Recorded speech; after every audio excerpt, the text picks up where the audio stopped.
إزاي أعرف إن ابني اللي سنه من 3 ل6 سنين ممكن يكون اتعرض لصدمة؟ من 3 ل6 سنين عادة الأطفال بيكونوا بيحبوا الألعاب اللي فيها تمثيل ولعب أدوار، يحبوا يتكلموا مع بعض وهم بيلعبوا، يحكوا لبعض هم بيعملوا إيه، يحبوا يقلدوا الكبار ويلبسوا زيهم، يحبوا يبنوا حاجات بالليجو وممكن يلعبوا بالعربيات والعرايس. أما الأطفال اللي تعرضوا للإساءة في السن ده فهنلاحظ إن لعبهم ميكانيكي شوية، يعني متكرر، مفهوش أي تغيير، بيكون مفهوش أي تعبير عن نفسهم ولا عن مشاعرهم.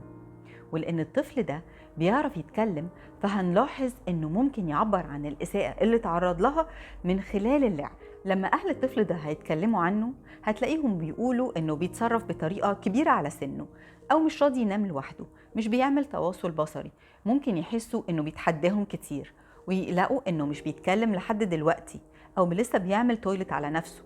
ممكن يكون بيخاف من كل حاجة، بيشتم أو بيستخدم ألفاظ غريبة، مهايبر، مش بيركز، مش بيلعب مع الأطفال التانيين. هتلاقي مامته بتقول ده عايزني أشيله طول الوقت، ده بيغلس على الأطفال وبيضايقهم وبيأذي الحيوانات، يعني حاجات كتير من النوع ده. بفكركم إن صحيح كل السلوكيات دي ممكن تظهر عشان الطفل اتعرض لصدمة، إلا إنها كمان ممكن يكون لها أسباب تانية كتير.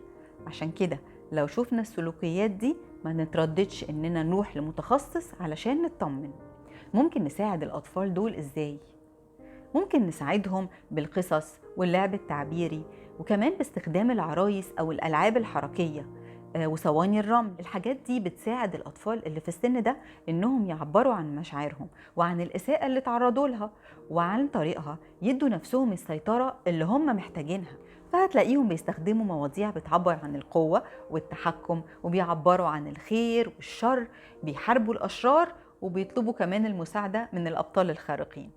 زي ما انتوا شايفين، علاج الأطفال بيكون عن طريق عمل أنشطة مختلفة لتنمية المهارات ومساعدة المخ إنه يبني ويقوي الجزء اللي اتأثر بسبب الصدمة اللي تعرض لها الطفل ده.